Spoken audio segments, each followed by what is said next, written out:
Donc, je vais traiter trois aspects du travail de la Cour internationale de justice. Aujourd'hui, je vais vous parler des questions de compétences, de la manière dont la Cour apprécie sa propre compétence pour connaître d'une affaire. Demain, je vais changer de sujet. Peut-être qu'il y a eu une petite erreur à un moment donné sur le programme qui a été diffusé et qui donnait le même sujet pour aujourd'hui et pour demain. Rassurez-vous, demain, ça sera un autre sujet. Je vais vous parler des mesures conservatoires devant la Cour internationale de justice. Et enfin, après-demain, je vais traiter de la question de l'interprétation par la Cour internationale de justice des traités internationaux, à travers, disons, quelques exemples empruntés à sa jurisprudence récente. Donc aujourd'hui, je vais vous parler un peu de cette question très importante pour la Cour, qui est celle de sa compétence et de la manière dont elle apprécie sa compétence pour connaître d'une affaire. Je ne sais pas si disons, cette forme d'intervention à distance à travers la vidéo s'accommode des interruptions ou des questions que les personnes présentes dans la salle voudraient me poser. Habituellement, je ne demande pas mieux que de voir une main se lever et de donner la parole à une personne dans l'assistance si elle souhaite me poser une question, me demander une clarification ou un complément. Je ne sais pas si techniquement c'est possible, évidemment, c'est plus simple quand on est physiquement présent. Mais quand on s'adresse par vidéo, je pense que c'est un peu plus compliqué. Donc, je risque malheureusement de devoir parler pendant 1h30, non, 1h15, parce que je crois qu'il est prévu que cette séance se termine à 14h45. Pour moi, hein. Pour vous, ça sera 13h45. Rassurez-vous, je ne vais pas vous garder aussi longtemps. Vous aurez quand même un petit moment pour déjeuner, j'espère, après. Mais compte tenu du décalage horaire, pour moi, il est 1h30 à Paris, donc je vais vous laisser, pour moi, à 3h moins le quart, c'est-à-dire chez vous à 13h45. Donc, pendant 1h15, c'est le temps qui m'a été alloué, j'espère que je ne me trompe pas, je n'ai pas mal lu le programme. Pendant 1h15, je vais donc évoquer ces questions de compétences. Si vous trouvez le moyen parfois de m'adresser une question, je la prendrai volontiers. Sinon, je continuerai ma présentation. Pourquoi est-ce que les questions de compétences sont si importantes pour la Cour internationale de justice et pourquoi est-ce qu'elle y consacre une grande partie du temps de son activité? Eh bien, tout simplement parce que, comme vous le savez, la Cour ne possède pas une compétence générale et inconditionnelle. Sa compétence est subordonnée à plusieurs conditions, mais la plus importante d'entre elles, et de loin, c'est le consentement des États. Nous sommes une Cour qui ne peut connaître d'une affaire qui oppose deux États, puisque notre Cour est exclusivement une juridiction interétatique, qui ne peut connaître donc d'une telle affaire que si les deux États partis aux différends ont, d'une manière ou d'une autre, consenti à la compétence de la Cour. C'est évidemment une distinction, une différence fondamentale entre une Cour internationale et une juridiction nationale. Dans l'ordre interne, le consentement des deux parties n'est aucunement requis pour qu'un juge soit compétent pour trancher une affaire. Les règles de compétence sont définies dans des règles législatives. Elles ne sont pas dépendantes de la volonté des parties. C'est différent dans l'ordre international. La compétence que possède un tribunal international résulte toujours du traité qu'il a créé et d'une manière ou d'une autre, le consentement des États est à la base, est à l'origine de la compétence d'un tribunal international. C'est vrai pour tous les tribunaux internationaux. Même les tribunaux qui ont apparemment une compétence générale et absolue dans une zones géographiques déterminées, comme par exemple la Cour de justice de l'Union européenne, ou d'autres cours régionales, en Afrique ou en Amérique latine, même ces cours tiennent tout de même leur compétence du consentement des États, parce qu'elles ne peuvent connaître d'affaires qu'à l'égard des États qui ont accepté de ratifier le traité qui crée la Cour. Donc, à travers l'acte de ratification d'un traité qui prévoit une Cour et qui définit ses pouvoirs, l'État a manifesté son consentement à être soumis à la juridiction de cette Cour. Pour la Cour de La Haye, c'est encore un peu plus compliqué. Tous les États partis à la Charte des Nations Unies, donc membres des Nations Unies, sont également partis ipso facto au statut de la Cour. Ayant accepté le grand traité fondateur des Nations Unies, ces États ont également accepté non seulement l'existence de la Cour, mais le fait que la Cour exerce une certaine compétence. Ça ne veut pas dire pour autant que tous ces États ont consenti à ce que la Cour connaisse à leur égard de telle ou telle affaire en particulier. Donc il ne suffit pas qu'un État soit membre des Nations Unies, qu'il ait ratifié la Charte, donc qu'il ait ratifié le statut de la Cour, qui, comme vous le savez, est annexé à la Charte, pour que, ipso facto, il soit soumis à la compétence obligatoire de la Cour. Peut-être pourrait-on rêver d'une telle situation. Ce ne sont sûrement pas les juges de la Cour qui pourraient y objecter. Mais ce n'est pas réaliste, et ce n'est pas l'état actuel du droit international. L'état actuel du droit international ne donne compétence à la Cour que si un État, outre qu'il est parti à la Charte, a consenti d'une façon ou d'une autre à l'exercice par la Cour de la compétence à son égard. Mais ce consentement peut prendre des formes diverses. Il y en a principalement 4.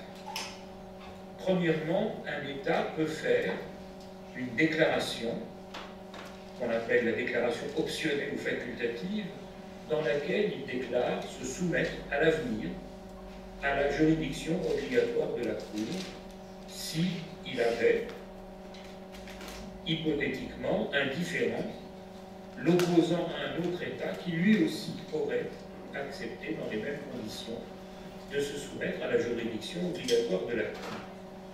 C'est ce qu'on appelle la déclaration facultative de l'article 36, parce qu'elle est prévue par l'article 36 de la Charte, par l'article 36 du statut de la Cour, qui, comme je vous l'ai dit, est annexé à la Charte. Les États qui font de telles déclarations s'ouvrent un droit, mais en même temps s'exposent à un risque. Ils s'ouvrent un droit, qui est le droit eux-mêmes de saisir la Cour contre un autre État, si un jour ils ont une réclamation à faire valoir à l'égard d'un autre État. En même temps, ils s'exposent à un risque.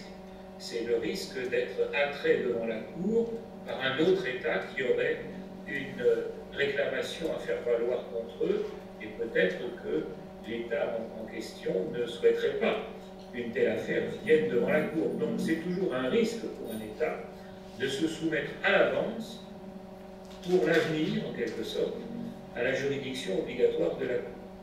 Mais c'est un risque et c'est aussi un avantage. Alors les États pèsent le pour et le contre et décident de faire ou de ne pas faire, puisque bien entendu, par définition, ce qui est facultatif n'est pas obligatoire.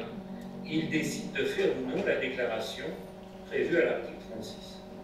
Actuellement, il y a environ 75, je crois qu'on est à 76 États membres des Nations Unies qui ont souscrit une telle déclaration, ce qui ne représente qu'un gros tiers, disons, parmi les États membres des Nations Unies, mais c'est tout de même un chiffre qui n'est pas négligeable.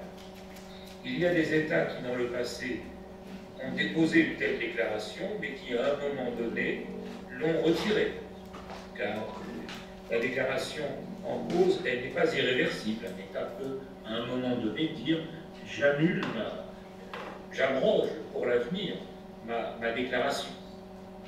Donc, c'est une première base de compétences possible pour la Cour. Lorsque les deux États qui s'opposent et qui viennent devant elle, l'un comme l'autre, ont fait la déclaration facultative de l'article 36, la Cour a compétence pour connaître de l'affaire. Encore faut-il parfois qu'elle interprète certaines clauses de certaines déclarations facultatives, car lorsqu'un État reconnaît la juridiction obligatoire de la Cour, qu'il accepte de s'y soumettre, il peut le faire en assortissant sa déclaration d'un certain nombre de réserves ou d'exceptions.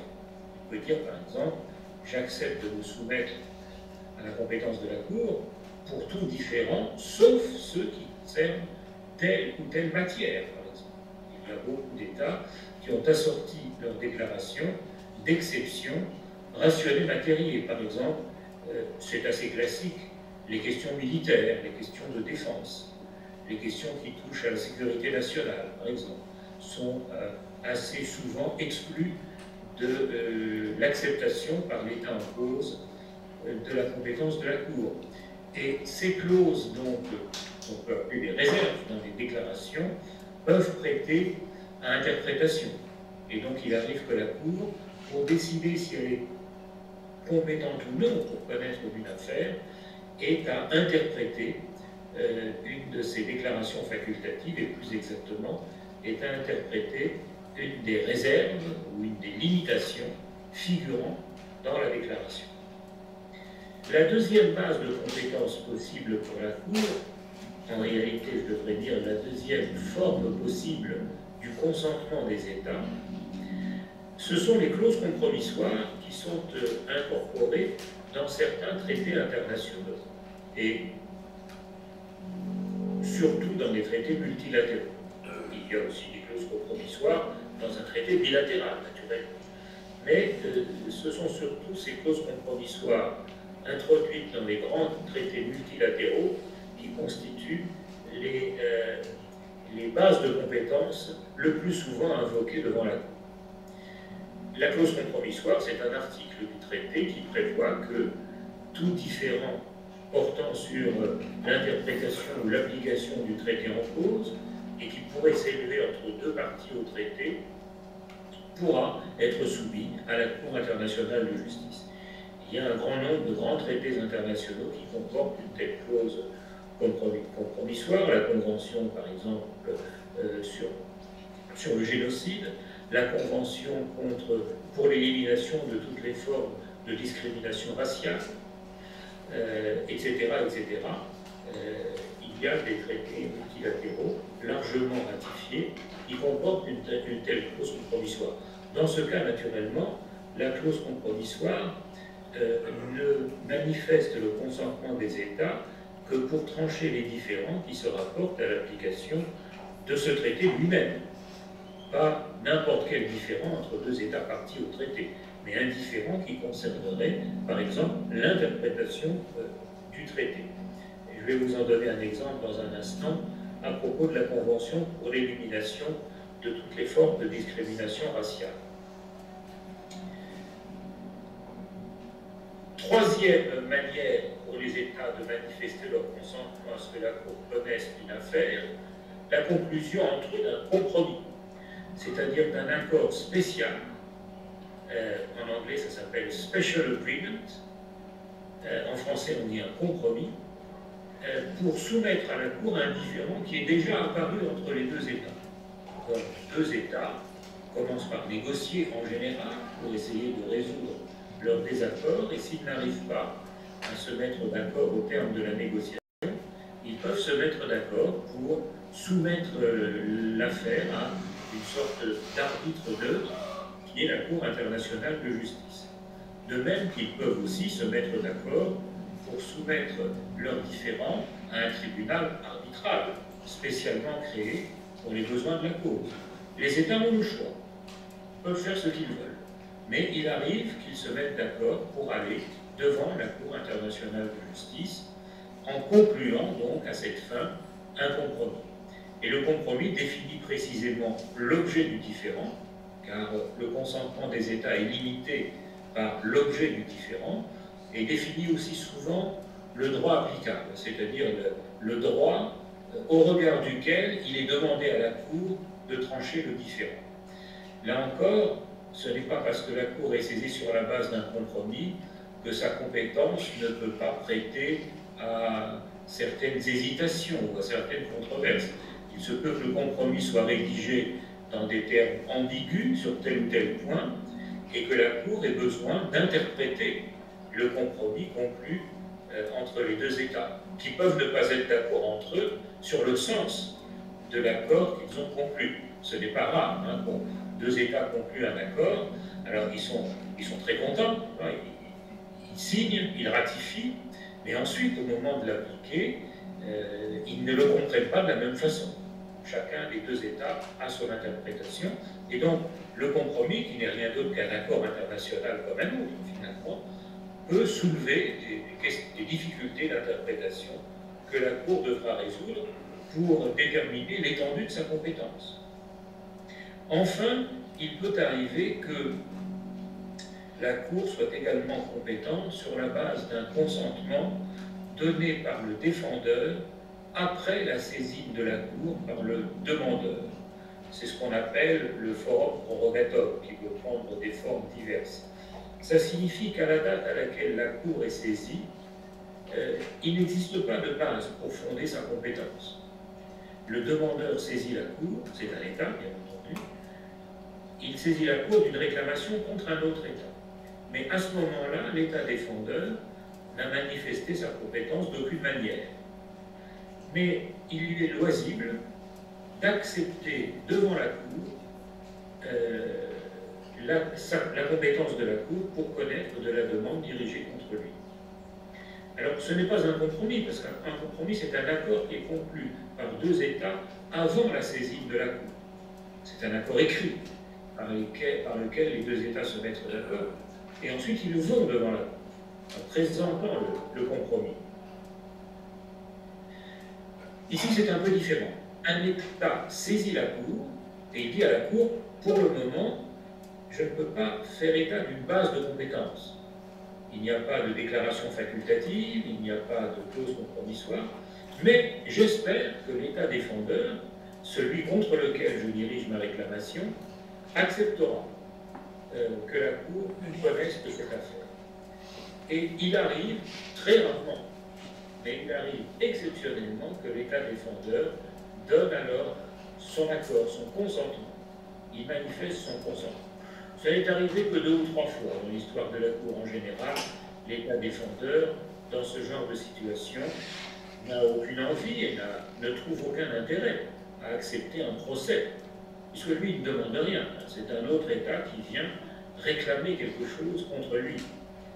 Donc il est très rare que cette façon de faire existe, mais il y a eu quelques cas au cours de ces 20 dernières années où la Cour a pu connaître d'une affaire sur la base de ce consentement, disons, ex post de la part du défendeur, postérieurement à l'acte de saisie.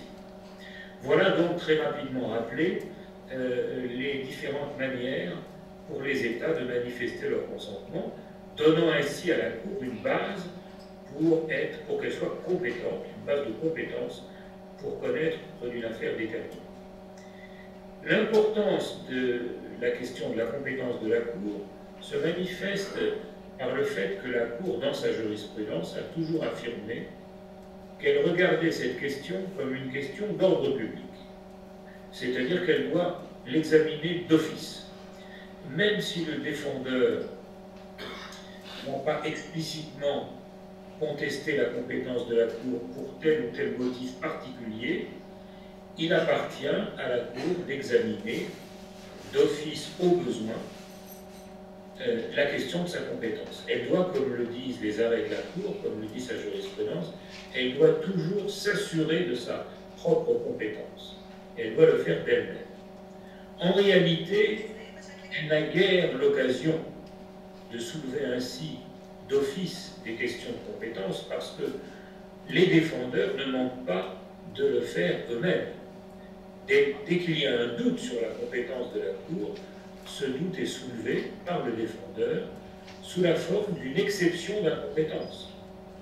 Et c'est extrêmement fréquent. Je dirais même que les affaires dans lesquelles la Cour est saisie sans que le défendeur soulève une exception d'incompétence sont minoritaires.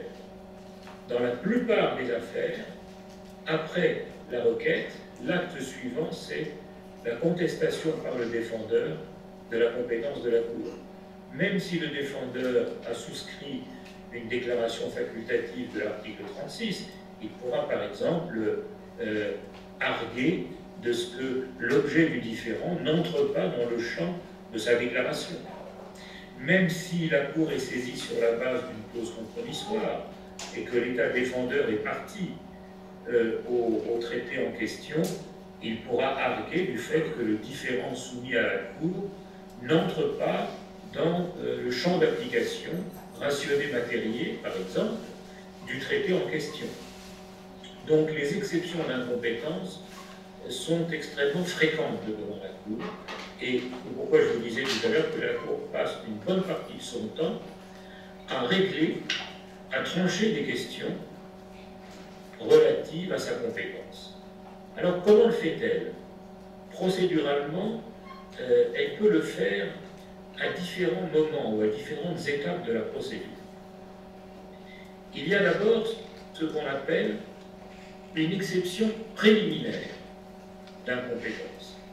L'exception est dite préliminaire lorsque l'État défendeur la soulève avant toute défense sur le fond et demande à la Cour de trancher d'abord cette question de compétence avant que la procédure se poursuive sur le fond.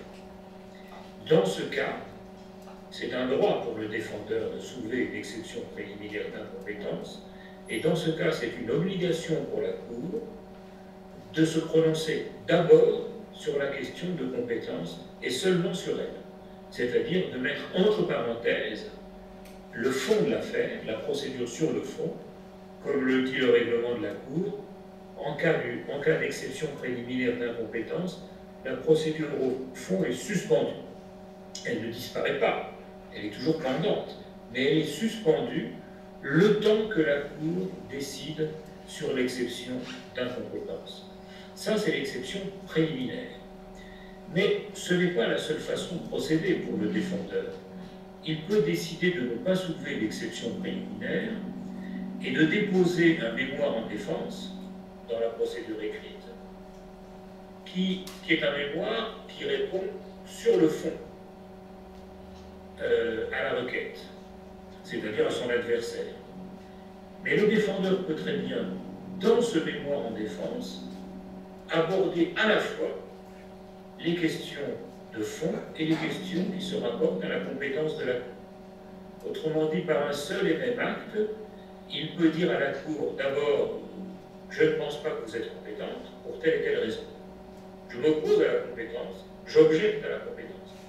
Mais, deuxièmement, pour le cas où vous vous estimeriez compétente, sur le fond, voici quelle est ma défense. Donc, c'est une façon assez classique de procéder en droit interne, mais plus exceptionnelle en droit international.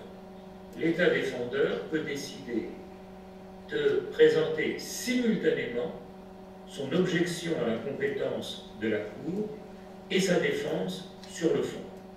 Évidemment, dans ce cas, il présente sa défense sur le fond à titre purement subsidiaire, parce qu'à titre principal, il va essayer de démontrer à la Cour qu'elle n'a pas compétence pour connaître de l'affaire. Mais en tout cas, c'est une manière de procéder qui est tout à fait possible.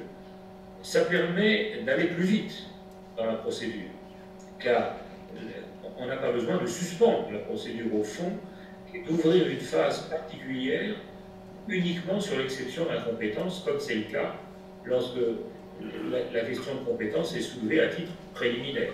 Ça permet d'aller plus vite et la Cour rendra alors un seul arrêt, et non pas deux, un seul, dans lequel elle commencera par examiner la question de sa compétence, et puis si elle a conclu qu'elle est compétente, elle donnera alors sa décision sur le fond par un seul et même arrêt.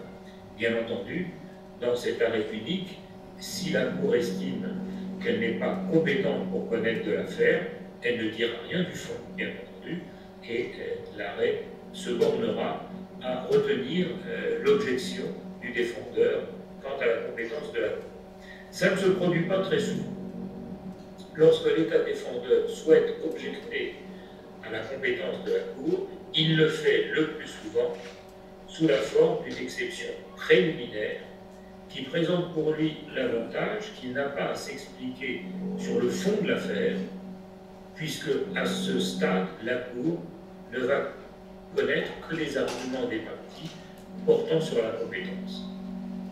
Il peut arriver aussi qu'avant même de savoir si l'État défendeur va soulever ou non une exception préliminaire d'incompétence, la Cour, si elle constate que l'affaire présente manifestement, soulève manifestement une difficulté concernant sa compétence, décide d'office d'inviter les parties, dans un premier temps, à s'expliquer, à échanger leurs arguments, uniquement sur la question de la compétence de la Cour, et à laisser, dans un premier temps, les questions de fond de côté. Elle peut elle-même le faire d'office, lorsqu'elle estime qu'il y a visiblement une difficulté sur la compétence ou sur la recevabilité, et qu'il est préférable de trancher d'abord cette question avant de s'engager dans un examen du fond. Et elle le fait alors sans même attendre que le défendeur soulève formellement une exception d'incompétence. C'est ce qu'elle a fait par exemple il y a quelques années quand elle a été saisie d'une requête de la Palestine contre les États-Unis, requête qui est pendante actuellement devant la Cour. Elle a invité les parties à échanger d'abord leurs arguments sur le point de savoir si la Cour était compétente pour connaître de l'affaire. Et elle l'a fait sans attendre que les États-Unis soulèvent une exception d'incompétence. D'ailleurs, à l'époque, les États-Unis avaient fait savoir qu'ils ne voulaient même pas participer à la procédure devant la Cour parce qu'ils estimaient que l'incompétence de la Cour était tellement manifeste que ça n'était même pas la peine pour eux de se présenter et de plaider l'incompétence. Peut-être leur position a-t-elle changé depuis cette époque, puisque l'administration américaine a changé. Enfin, pour l'instant, on est toujours là. Les parties ont été invitées à échanger leurs arguments par écrit sur la question de compétence, et ensuite, elles seront invitées, s'il y a lieu, à plaider oralement, puisque la procédure devant la Cour comporte d'abord une phase écrite, un échange de mémoire écrite, puis des audiences dans lesquelles les parties présentent oralement leurs arguments. Donc, l'examen par la Cour de sa compétence peut prendre des formes diverses et se faire à des étapes différentes de la procédure. Il faut ici ouvrir une petite parenthèse ou faire un sort particulier aux demandes de mesures conservatoires. Quand un État saisit la Cour d'une requête contre un autre État, il peut demander à la Cour de rendre immédiatement une ordonnance prononçant certaines mesures conservatoires, c'est-à-dire des mesures provisoires qui sont nécessaires pour protéger certains droits, en attendant que la Cour rende sa décision finale. Ce qui suppose évidemment qu'il y ait certaines situations d'urgence, qui supposent donc des mesures immédiates pour préserver des droits qui risquent d'être atteints de manière irréversible. Cette procédure de mesure conservatoire, je vais la présenter de façon plus détaillée demain, parce qu'elle occupe une place importante dans l'activité de la Cour, et je dirais de plus en plus importante depuis quelques années. Mais pour mon sujet d'aujourd'hui, ce que j'ai à en dire, c'est la chose suivante. Au moment où la Cour est appelée à rendre une décision sur la demande de mesures conservatoires, c'est-à-dire dans les semaines qui suivent l'introduction de la requête, parfois dans les jours qui suivent, parce qu'il peut arriver que l'urgence soit telle que la Cour doit rendre sa décision dans un délai de quelques jours, ou sinon c'est un délai de quelques semaines. Mais à ce stade, la Cour n'a pas encore tous les éléments pour se prononcer sur sa compétence. La question de compétence n'a pas encore été soulevée.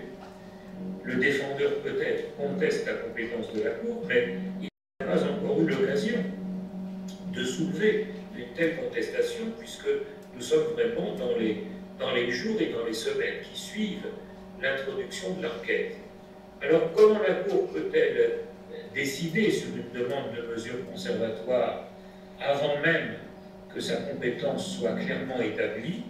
Eh bien, selon sa jurisprudence, la règle est la suivante: la Cour peut ordonner certaines mesures qui lui sont demandées, lorsque ces mesures, bien entendu, sont justifiées par l'urgence, à condition qu'elle ait compétence prima facie pour connaître de l'affaire. La formule qu'elle emploie, c'est celle-là, en recourant à la langue latine, qui est très utile dans le domaine juridique et que les anglophones d'ailleurs utilisent encore plus que les francophones. Elle dit: je dois avoir compétence prima facie, c'est-à-dire à première vue. À première vue. Il faut qu'il y ait au moins une apparence selon laquelle j'ai compétence pour connaître de l'affaire. Mais à ce stade, la Cour n'est pas tenue de s'assurer complètement de sa compétence. Autrement dit, elle peut avoir un doute sur sa compétence pour connaître de l'affaire.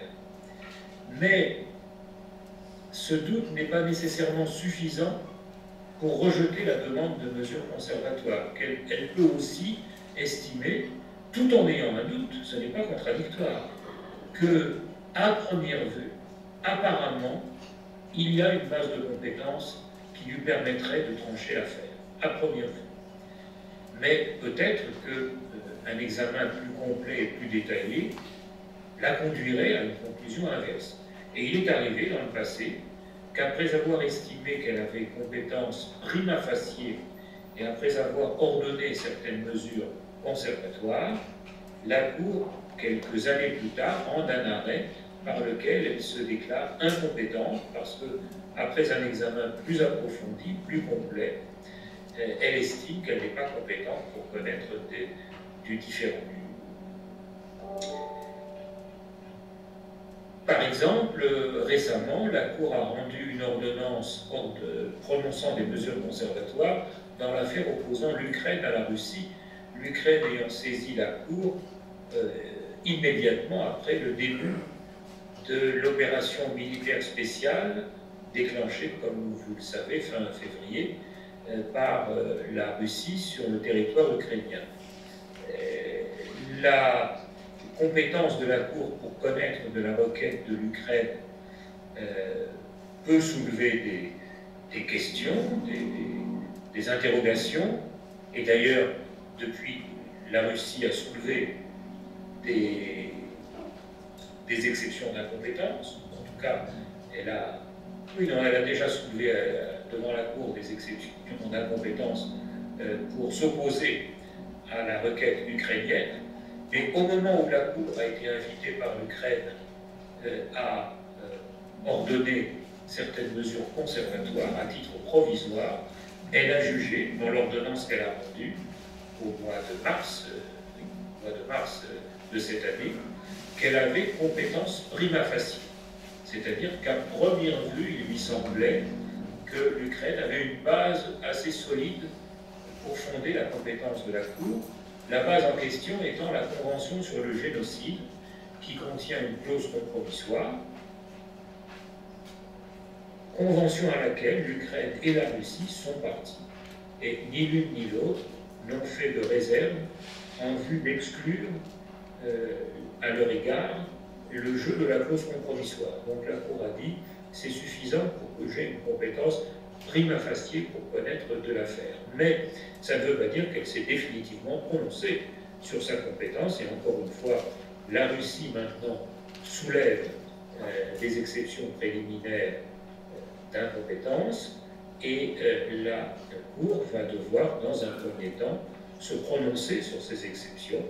Elle n'a pas préjugé la question par l'ordonnance qu'elle a rendue sur les exceptions préliminaires.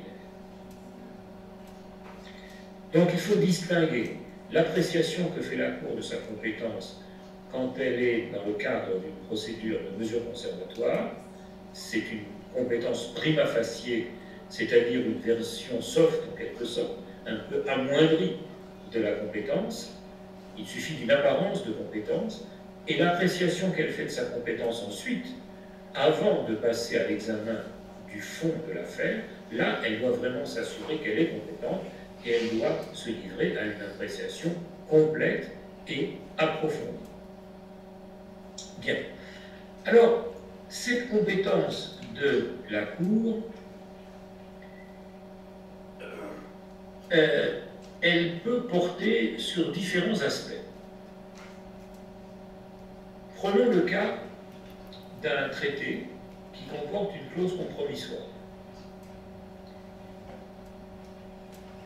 Il peut y avoir de la part, alors bien entendu, pour que la Cour soit compétente, il faut que les deux États qui sont devant la Cour, le demandeur comme le défendeur, soient partis au traité, premièrement, et deuxièmement, que ni l'un ni l'autre n'ait fait une réserve visant à exclure l'article qui comporte la clause compromissoire, c'est-à-dire l'article qui dit que, en cas de différend portant sur l'interprétation ou l'application du présent traité, le différend pourra être soumis à la Cour internationale de justice à l'initiative de l'un ou l'autre des États concernés. Donc la première des choses, évidemment, c'est que les deux États soient partis au traité et que tous les deux soient liés par la clause compromissoire. Mais ça ne suffit pas. Il peut y avoir des difficultés portant sur la compétence rationnée temporis ou sur la compétence rationnée matérielle. Et ces questions sont souvent soumises à la Cour, et la Cour doit les trancher. Je vais vous en donner quelques exemples empruntés à la jurisprudence récente. Premièrement, je vais me référer à une affaire qui a opposé, il y en a eu plusieurs d'ailleurs, enfin une des affaires qui a opposé le Nicaragua à la Colombie. Ce sont deux États d'Amérique latine qui sont souvent opposés par des différends de nature diverse, lesquels ont été, dans le passé et dans un passé récent, soumis à la Cour internationale de justice.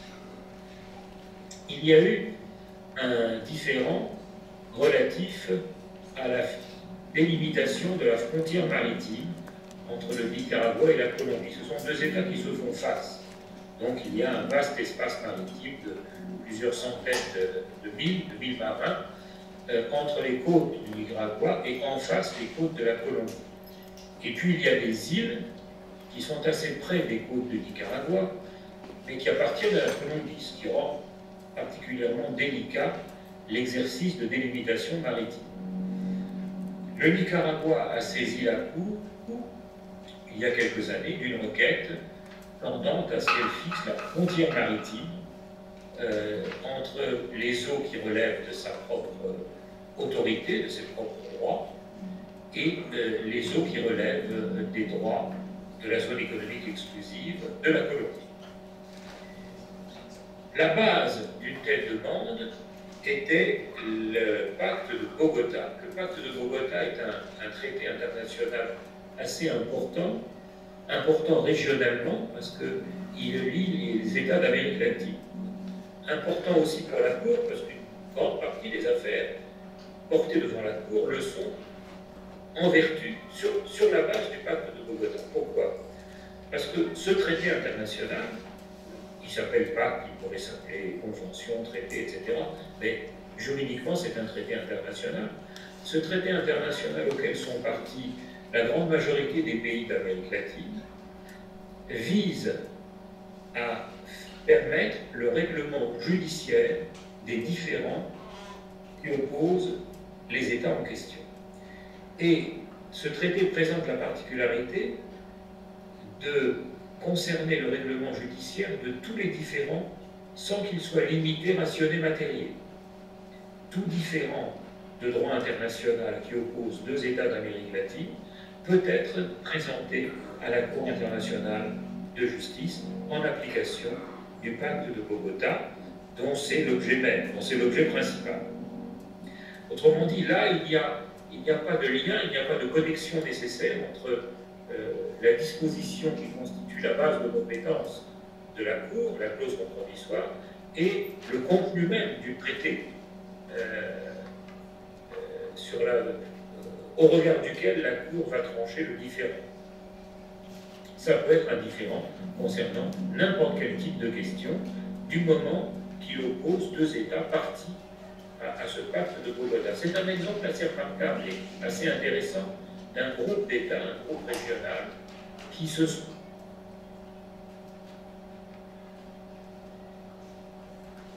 suffisamment acceptés de soumettre à la Cour internationale de justice tous les différends qui pourraient les opposer, et sans, encore une fois, sans limitation rationnelle du matériel, sans limitation quant à l'objet du différend.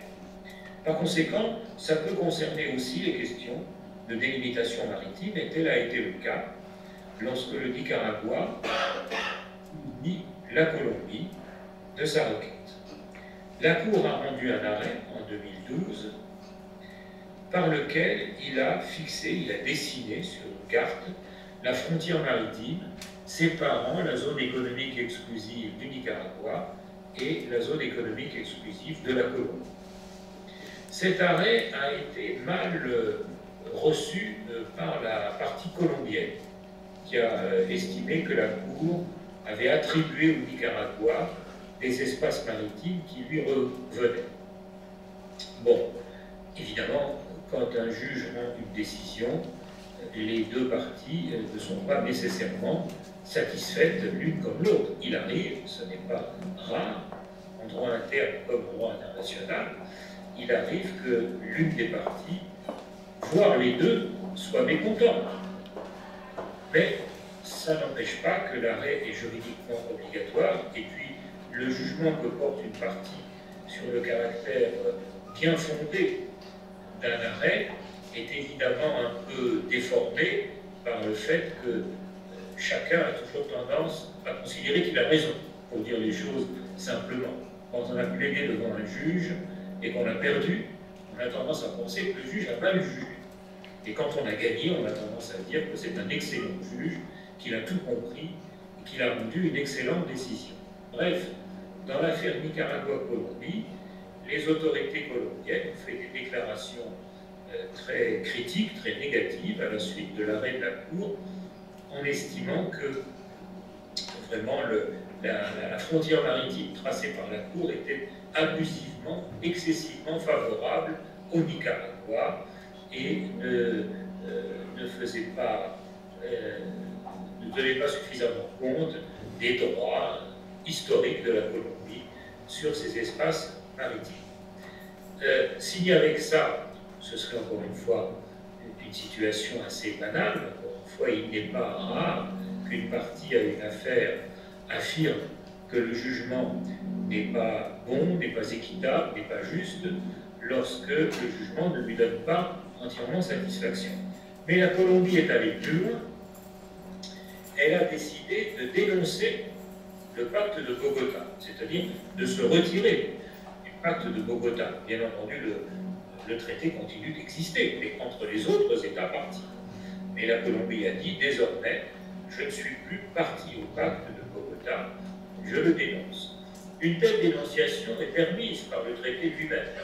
Le pacte de Bogota comporte une clause selon laquelle une partie peut le dénoncer, et dans ce cas, la dénonciation prendra effet 1 an après la date à laquelle elle a été notifiée par son auteur.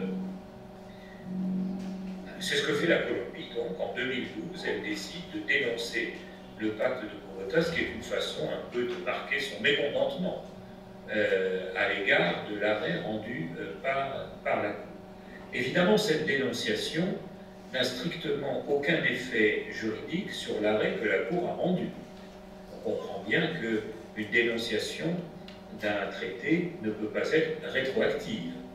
La Cour était compétente à la date à laquelle le Nicaragua a introduit sa requête, elle a rendu son arrêt, et son arrêt est juridiquement obligatoire à l'égard des deux parties, y compris de la Colombie, même si la Colombie n'est pas satisfaite. D'ailleurs, la Colombie n'a jamais affirmé que par sa dénonciation du pacte, elle se mettait en quelque sorte en dehors de son obligation de respecter l'arrêt de la Cour. Bien entendu, en droit, une fois que l'arrêt est rendu, il a l'autorité de la chose jugée, il s'impose aux parties, et une partie ne peut pas s'exonérer de son obligation de respecter l'arrêt et de l'exécuter en dénonçant le texte, l'instrument, disons, l'instrument juridique qui a constitué à l'origine la base de la compétence de la Cour. Ça veut dire simplement qu'en dénonçant le pacte de Bogota, la Colombie déclare vouloir se mettre à l'abri, en quelque sorte, de nouvelles requêtes qui seraient introduites contre elle par la suite. C'est-à-dire à partir du moment où la dénonciation prend effet.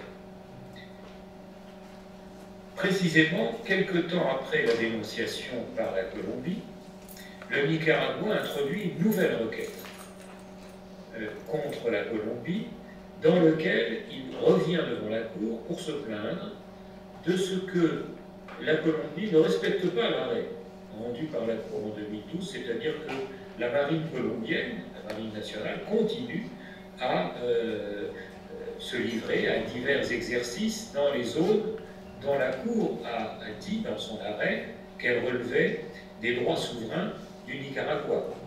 Que la marine colombienne empêche les pêcheurs nicaraguayens, par exemple, de pêcher dans ces eaux, etc., etc. C'est-à-dire des comportements qui constituent des violations des droits du Nicaragua dans les zones maritimes que la Cour a déclarées par son arrêt en 2012 appartenir au Nicaragua et non pas à la Colombie. Alors, sur le fond, la question de savoir si la Colombie se comporte d'une manière conforme ou non à l'arrêt qu'a rendu la Cour en 2012 en délimitant la frontière maritime, cette question ne se pose pas tout de suite dans un premier temps.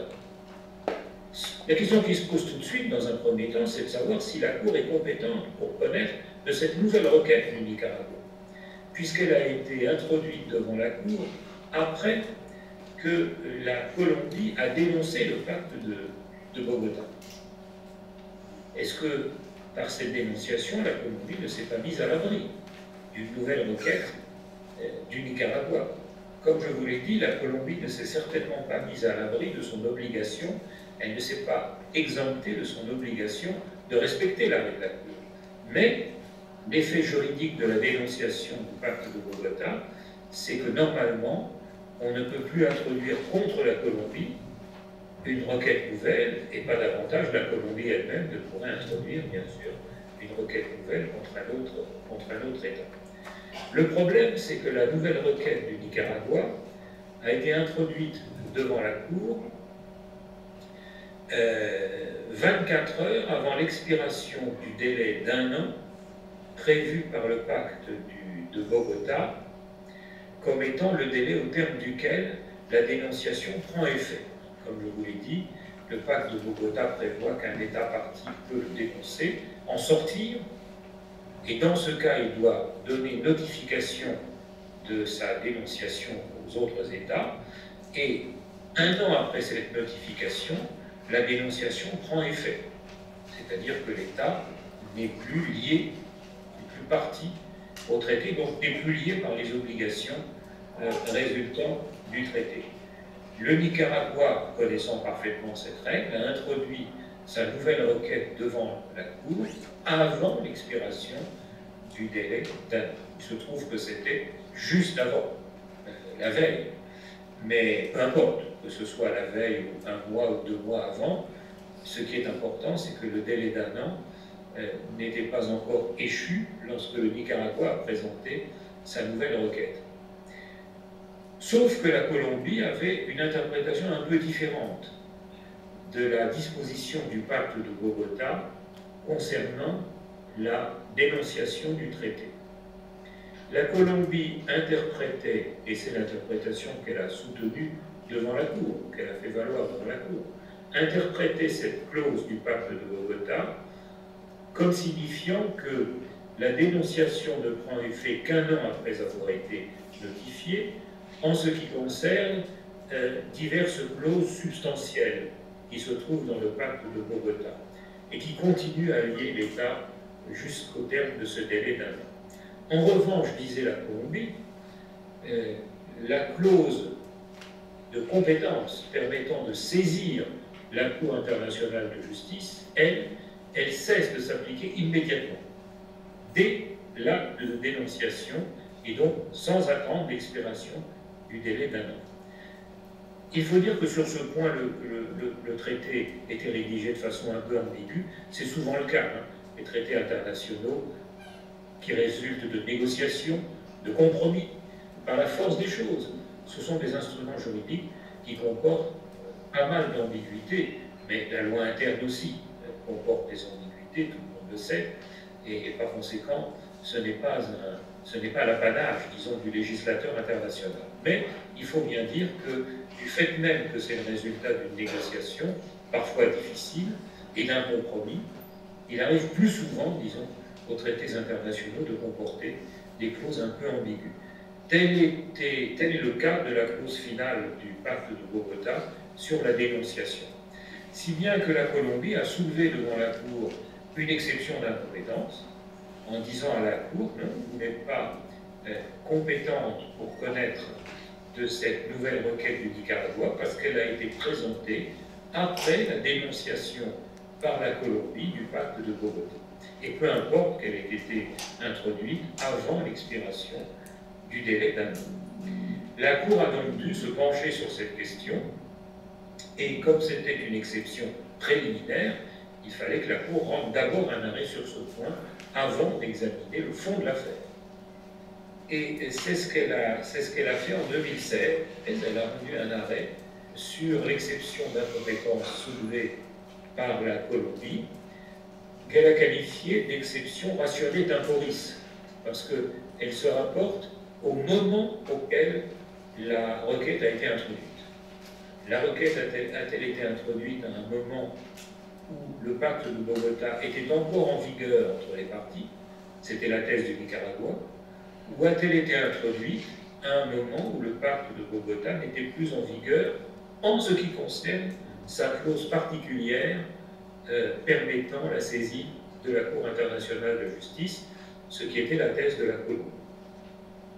Son arrêt de 2016 sur l'exception préliminaire soulevée par la Colombie se prononce en défaveur de la Colombie. Elle retient l'interprétation qui était soutenue par le Nicaragua et qui, à vrai dire, était l'interprétation de loin, à mon avis, la plus raisonnable de la clause du traité qu'il s'agissait d'interpréter, à savoir que tous les effets de la dénonciation, sans exception, ne commencent à se produire qu'au bout d'un an, après la notification de cette dénonciation. Et donc, tant que le délai d'un an n'est pas expiré, le pacte de Bogota reste entièrement en vigueur dans toutes ses dispositions entre les États partis, y compris sa clause compromissoire qui permet la saisine de la Cour. Donc la Cour a dit, le Nicaragua a saisi la Cour à un moment où il pouvait encore le faire, même si c'était in extremis. Bien entendu, le lendemain même de la saisine, les effets de la dénonciation se sont produits, c'est-à-dire que le pacte de Bogota a cessé d'être en vigueur entre les parties. Mais peu importe, du point de vue de la compétence de la Cour, la règle d'or, ce je crois vrai de la compétence de la plupart des tribunaux, la règle d'or est que la compétence s'apprécie à la date de la saisine du tribunal. Peu importe que la base de cette saisine, la clause compromissoire, ait cessé de s'appliquer par la suite.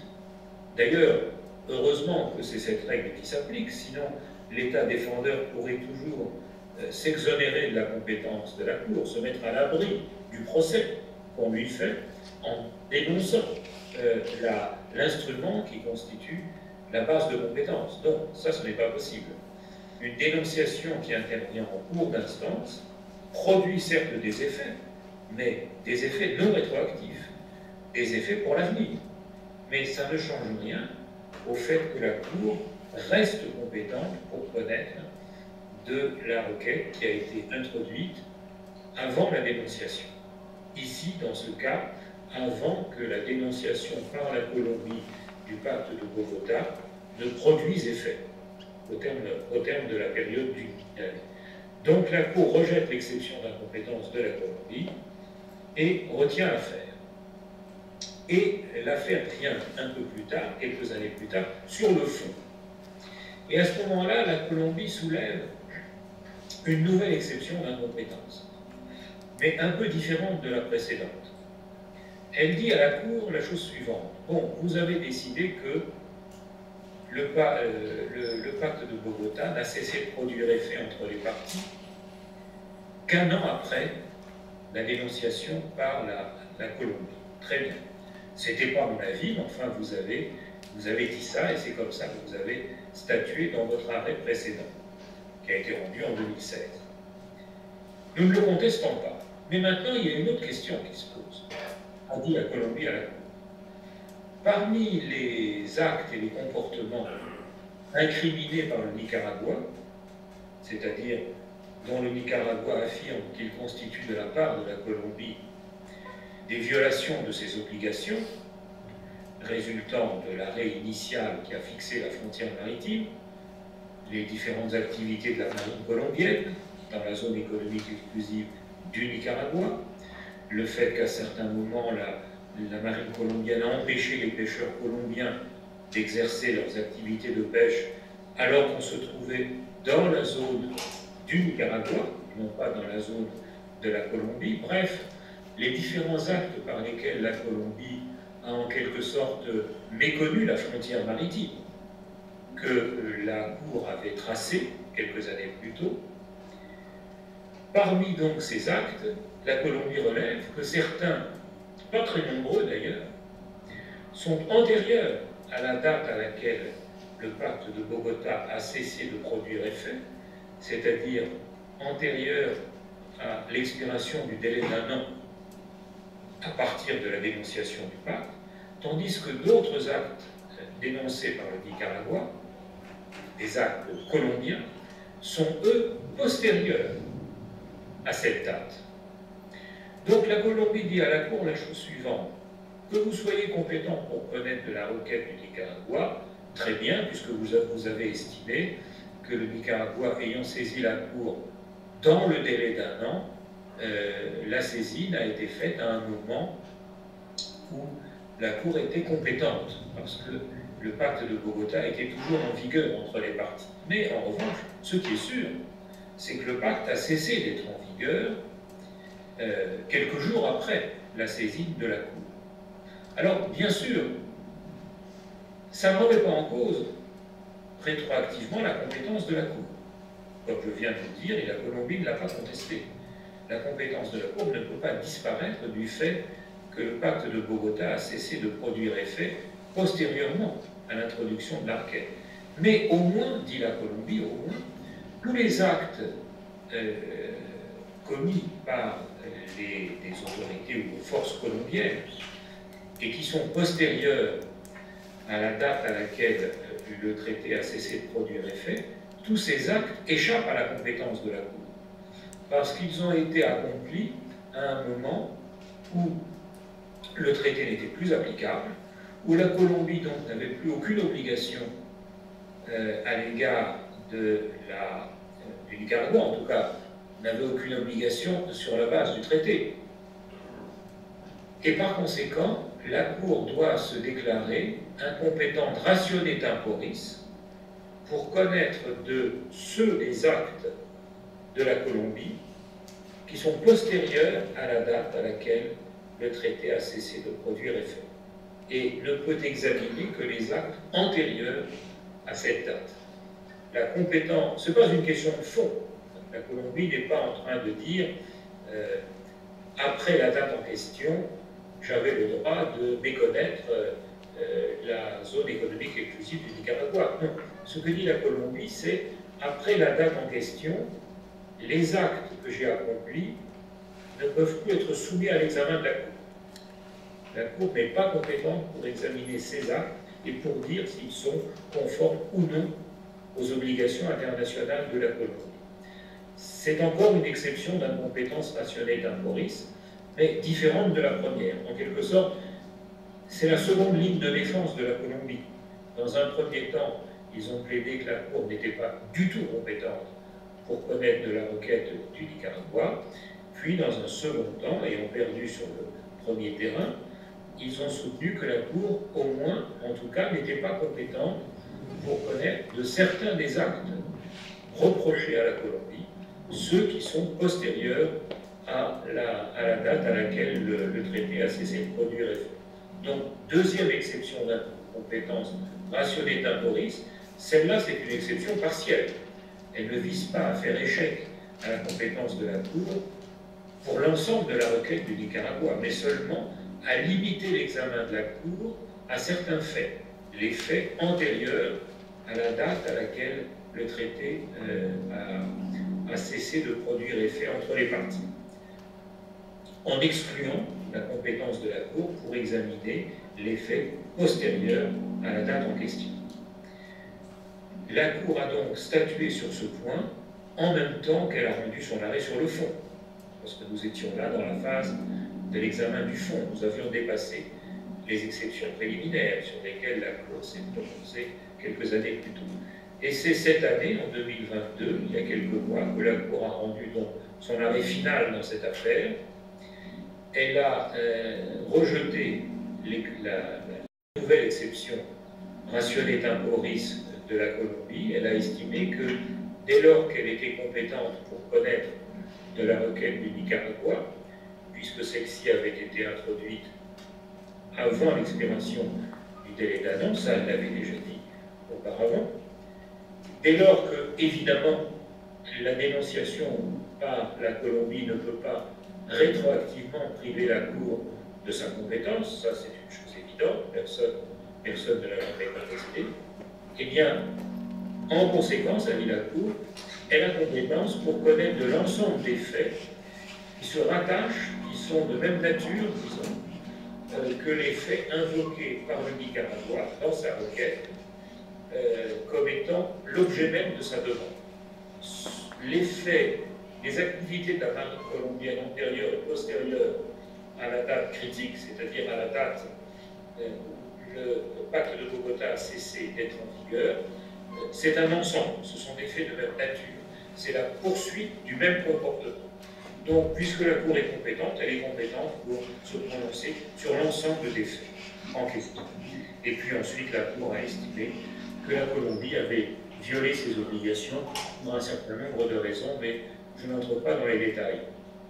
Vous voyez comment une même affaire a pu donner à la Cour l'occasion et même l'obligation de se pencher sur des questions de compétences, en l'espèce des compétences rationnelles temporis, alors même que les États en question sont des États d'Amérique latine qui, initialement, étaient partis au pacte de Bogota, qui comporte une clause de compétence pour la Cour. Mais le traité, c'est bien, mais l'interprétation du traité, souvent, soulève des difficultés qu'il appartient à la Cour de trancher, et pas seulement sur le fond, mais aussi sur la question de savoir si elle est compétente et jusqu'où elle est compétente.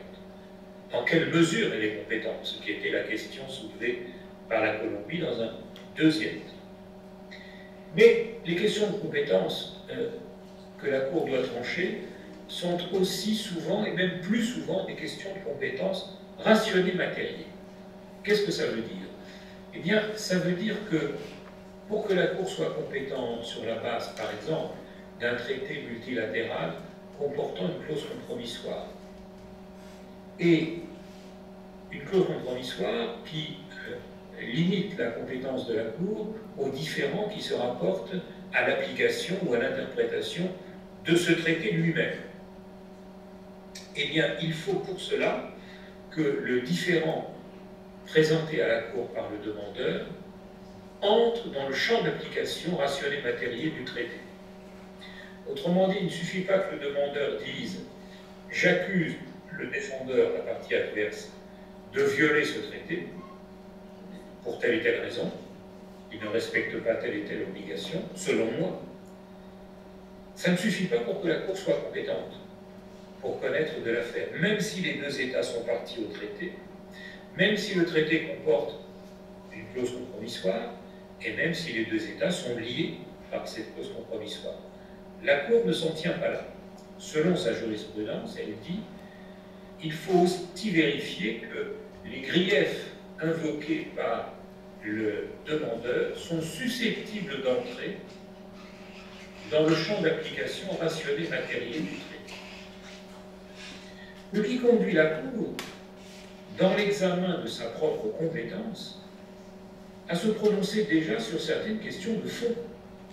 Car pour déterminer si un grief donné, si des reproches, des moyens de droit, disons, sont ou non susceptibles d'entrer dans le champ d'application du traité qui est invoqué, il faut interpréter ce traité et l'interpréter dans ses dispositions substantielles, c'est-à-dire ces dispositions qui définissent des obligations de fond, des règles de fond, et pas simplement des règles procédurales ou qui se rapportent à la compétence.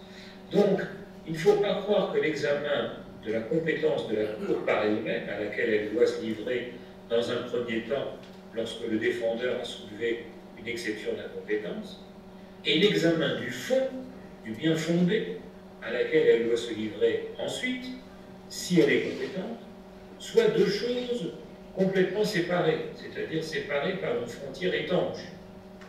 Bien sûr, en principe, ce sont deux choses différentes.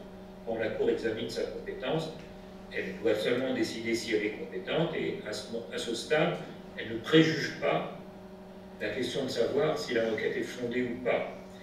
Il n'empêche que pour décider si elle est compétente, il faut tout de même que la Cour se penche sur certaines questions de fond et tranche des questions d'interprétation du traité considéré, qui peuvent être des questions importantes et délicates. Et je vais vous en donner un exemple, emprunté à la jurisprudence récente, qui est un exemple, à mon avis, tout à fait parlant et éloquent d'une affaire. La Cour a vraiment tranché une question d'interprétation d'un traité international, une question de substance, de fond. Il ne s'agissait pas simplement d'interpréter la clause compromissoire, il s'agissait d'interpréter les obligations de fond prévues par le traité à l'occasion de l'arrêt qu'elle a rendu sur sa compétence, c'est-à-dire dans l'examen de sa compétence et avant même d'en arriver à tout examen du fond. Il s'agit de l'affaire qui a opposé il y a quelques années le Qatar aux Émirats arabes unis. Le Qatar a saisi la Cour internationale de justice d'une requête qui dénonçait,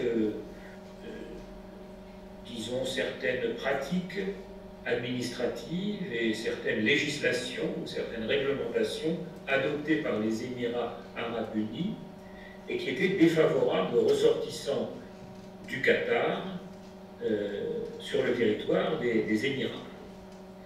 Le Qatar a dit à la Cour, cette législation et ces pratiques administratives sont discriminatoires.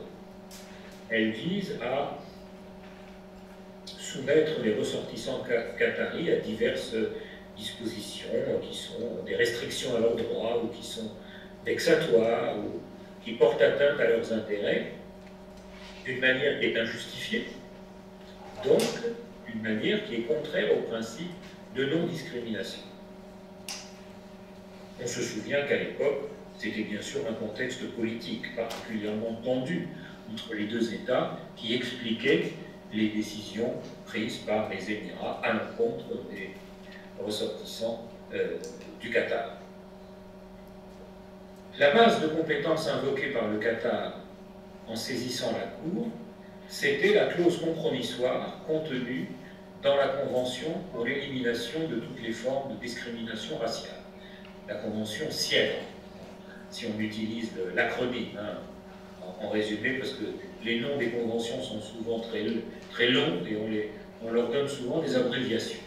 Donc il y a dans la Convention CIEDR une clause compromissoire qui permet à un État d'attaquer un autre État devant la Cour internationale de justice s'il estime que l'État défendeur a méconnu la Convention. Les deux États sont partis à cette Convention CIEDR Et aucun des deux États n'a fait une réserve visant à exclure la clause compromissoire. Donc le Qatar a dit, voilà la base sur laquelle j'estime que la Cour est compétente, c'est-à-dire qu'il y a le consentement des deux parties à ce que la Cour connaisse de cette affaire.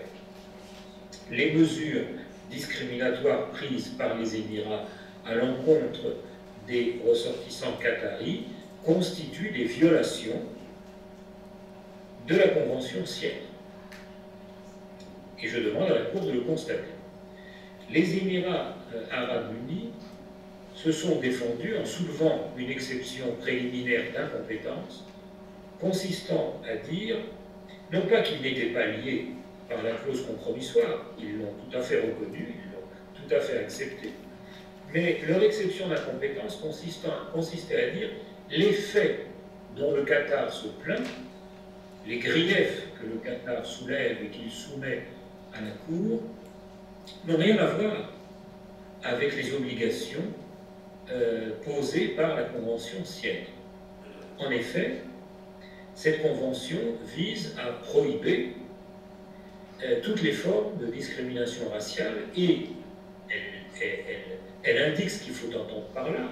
Ce sont tous les traitements fondés sur la race, la couleur, l'origine nationale ou l'origine ethnique d'une personne. Mais, disent les Émirats, tous les actes que le Qatar présente à la Cour comme étant supposément des violations de la Convention Sienne sont des actes dont le critère d'application, c'est la nationalité. En effet, les Émirats reconnaissent avoir pris des mesures défavorables à l'encontre des personnes ayant la nationalité du Qatar. Ils ne le contestent pas, mais ils disent une différence de traitement fondée sur la nationalité n'a rien à voir avec une discrimination fondée sur la race, la couleur, l'origine nationale ou ethnique. Par conséquent, les faits invoqués par le Qatar au soutien de sa requête n'entrent pas dans le champ d'application rationné matériel de la Convention Sienne, car cette convention ne vise pas à prohiber les discriminations fondées sur la nationalité. Il y a en droit international des textes qui prohibent les discriminations fondées sur la nationalité, sauf si une différence de traitement repose sur des motifs raisonnables, justifiés et proportionnés. Il y a des traités internationaux qui donc peuvent rendre illicite une législation discriminatoire sur la base de la nationalité. Mais ce n'est pas le cas de la Convention Sienne, disent les Émirats, qui est la seule convention sur la base de laquelle le Qatar est venu devant la Cour. Eh bien, cette question est une question très délicate. Et c'est une question, on voit bien que c'est une question d'interprétation de la Convention elle-même, et c'est une question de fond. Et pourtant, la Cour l'a examinée dans son arrêt sur l'exception préliminaire d'incompétence, parce que, en vertu de sa jurisprudence, comme vous l'avez dit il y a un instant, elle n'est pas compétente pour connaître d'une requête fondée sur un traité lorsqu'il apparaît que les faits, les griefs invoqués par le requérant ne sont pas susceptibles, n'entrent pas dans le champ d'application rationné matériel du traité en question, lorsque les faits sont étrangers aux obligations créées par ce traité. Donc, la Cour n'a pas dit aux Émirats, l'exception que vous soulevez, c'est une question de fond, ce n'est pas une question de compétence, nous verrons ça plus tard. La Cour se déclare compétente, et puis nous verrons plus tard, quand nous examinerons le fond de l'affaire, si effectivement la Convention Sienne doit s'interpréter comme couvrant aussi ou non les discriminations fondées sur la nationalité. Donc, elle n'a pas répondu ça, parce que ça aurait été contraire tout simplement à sa jurisprudence. Il a fallu qu'elle examine, en effet, si la Convention Sienne interdit les discriminations, ou certaines discriminations fondées sur la nationalité. Sa tâche était délicate parce que le comité spécialisé des Nations Unies créé par la Convention elle-même en vue d'en superviser l'application et qui peut être saisi de réclamations par des particuliers ou par des États et rendre des avis à ce sujet, ce comité spécialisé, le comité CIER, comme on l'appelle, a développé une jurisprudence dans laquelle les discriminations fondées sur la nationalité entrent bien dans le champ de la Convention. Elles sont prohibées dans le champ de la Convention, à moins qu'elles ne soient justifiées par des motifs raisonnables, par des objectifs raisonnables, et qu'elles ne soient proportionnées aux objectifs poursuivis, qui sont les résultats qu'on cherche à atteindre. Par conséquent, il y avait cette jurisprudence du comité CIEDRE, et d'un autre côté, il y avait la lettre même de la Convention qui, telle qu'elle est rédigée, permet difficilement de faire entrer les discriminations fondées sur la nationalité dans le champ de la Convention, sauf en saisissant le terme origine nationale. L'une des discriminations prohibées par la Convention CIEDRE, c'est la discrimination selon l'origine nationale. Mais très justement, les Émirats faisaient valoir devant la Cour que origine nationale et nationalité, ce sont deux choses différentes. Discriminer une personne parce que ses parents ou ses grands-parents étaient de telle nationalité, c'est contraire à la Convention. Mais la discrimination fondée sur la nationalité actuelle, sur un critère de nationalité actuelle, normalement, ça ne peut pas être considéré comme un simple élément de l'interdiction des discriminations selon l'origine nationale. Et finalement, la Cour a fait droit à l'argumentation des Émirats. Elle a contredit par conséquent la jurisprudence qui était celle du Comité des Nations Unies sur la CIEDRE. Elle a dit la Convention telle qu'elle est, et les travaux préparatoires eux-mêmes ne prouvent pas le contraire, la lettre de la Convention et les travaux préparatoires conduisent à la conclusion que cette Convention n'est pas destinée à combattre des discriminations fondées sur la nationalité. Ça ne veut pas dire que de telles discriminations sont forcément justifiées, naturellement. Ça veut dire simplement que ça n'est pas l'objet de cette Convention-là que de prohiber, fût-ce partiellement, fût-ce dans certaines circonstances, les discriminations fondées sur la nationalité. Non, son objet, c'est de prohiber les discriminations fondées sur quelque chose qui est très différent de la nationalité et qui est au fond l'être humain tel qu'il est. La couleur de sa peau, sa race, et même l'origine nationale qui fait référence à la nationalité de ses parents ou de ses ascendants, c'est aussi quelque chose sur quoi l'individu n'a pas de prise à sa naissance, en quelque sorte. C'est ça l'objectif de la Convention CIEDRE.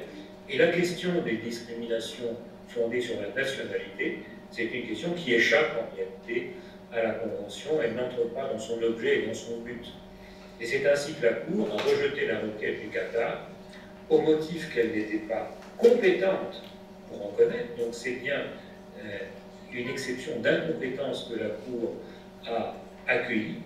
Mais on voit bien que cette exception d'incompétence, elle a été entièrement fondée sur une interprétation substantielle du droit de la Convention, c'est-à-dire des obligations matérielles définies par la Convention, et pas n'importe lesquelles, parce qu'il s'agissait tout simplement d'interpréter la disposition clé de la Convention, la disposition majeure qui prohibe toute discrimination fondée sur la race, la couleur, l'origine nationale ou l'origine ethnique. Voilà un exemple donc de contrôle par la Cour de sa propre compétence sur la base d'une interprétation du champ d'application rationné matériel d'un traité international. On voit ainsi que des questions de fond d'une grande portée peuvent être tranchées par la Cour dans le cadre d'arrêts qui se présentent et qui sont des arrêts portant sur sa compétence. Je dirais pour terminer en un mot, en une phrase, s'il fallait caractériser la jurisprudence de la Cour lorsqu'elle a tranché ce genre de questions se rapportant à sa compétence, je dirais que la tendance de la Cour en la matière n'est ni d'interpréter extensivement sa compétence, ni de l'interpréter restrictivement, mais qu'elle est très équilibrée en réalité dans son approche. Il y a parfois une tentation pour certaines juridictions ou certains organismes à interpréter de façon extensive leurs compétences. Je dirais que c'est une tendance naturelle. Quand un organe est créé, il a envie d'abord d'exister, de montrer qu'il est important et d'assurer une sorte de pérennité. Et la tentation est souvent forte pour l'organe en question lorsqu'il peut lui-même interpréter sa propre compétence, lorsqu'il a, comme on dit, la compétence de sa compétence. La tentation est forte d'adopter plutôt des positions extensives, ce qui permet d'étendre en quelque sorte sa zone d'intervention, son domaine d'influence. C'est peut-être un peu cette démarche qui a influencé, fût-ce inconsciemment, le comité de la Convention Siècle, le comité des Nations Unies, par une interprétation extensive de la Convention. Ça n'est pas ce que fait la Cour. Je ne crois pas qu'une étude attentive des arrêts de la Cour sur ces questions de compétences conduirait à conclure qu'elle a une tendance à s'attribuer en quelque sorte une compétence plus étendue que ça devrait être le cas. Pourquoi?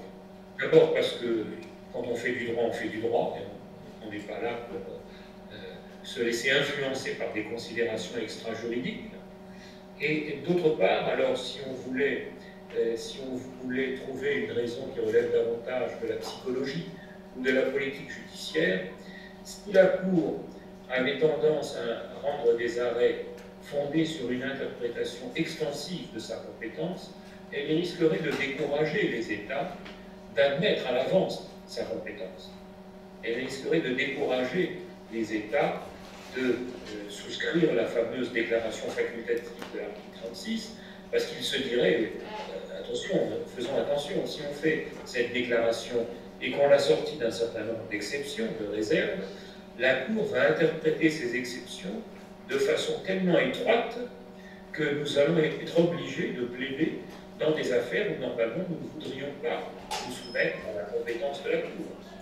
De même, si la Cour avait tendance à interpréter extensivement sa compétence, on peut craindre que certains États, lorsqu'ils ratifient des traités internationaux, des traités multilatéraux, ne fassent une réserve à la clause compromissoire, ne décident d'exclure la clause compromissoire, de crainte que le moment venu, la Cour n'en fasse une interprétation trop extensive. Donc, ce ne serait pas une bonne chose, ni pour la Cour, ni pour le droit international, qu'elle interprète sa compétence de façon trop extensive. Et ce ne serait pas non plus une bonne chose qu'elle l'interprète de façon trop restrictive, trop étroite, parce que là encore, ça risquerait de décourager certains États qui se diraient « bon, la Cour cherche à éviter d'être compétente, elle interprète étroitement les clauses de compétence, elle ne veut pas en réalité statuer sur le fond des affaires, donc il vaut mieux s'orienter vers la juridiction arbitrale ou vers d'autres formes de règlement des différends. » Donc je crois que c'est une forme de sagesse de la part de la Cour lorsqu'elle doit statuer sur sa compétence, de ne montrer ni une approche a priori trop extensive, impérialiste en quelque sorte, ni non plus une approche trop restrictive, trop timorée, par laquelle elle resterait en deçà de ce qui doit être sa compétence naturelle sur la base d'une interprétation juridique raisonnable des textes applicables. Voilà, c'est sur cette petite observation que je terminerai cette conférence. Donc peut-être l'aspect un peu technique, rébarbatif, a pu vous ennuyer, je m'en excuse par avance, mais le sujet est un sujet qui comporte nécessairement des aspects techniques que j'ai dû aborder, et j'espère ne pas l'avoir fait de façon trop ennuyeuse, et en tout cas, j'espère l'avoir fait de façon suffisamment claire pour que vous ayez suivi, pour que vous ayez pu suivre mes explications. Il me reste à vous remercier de votre attention, parce que je crois que j'ai déjà largement terminé, voire dépassé le temps qui m'était alloué, et je ne voudrais pas retarder votre déjeuner. Merci beaucoup. Merci, monsieur. Vous avez bien question.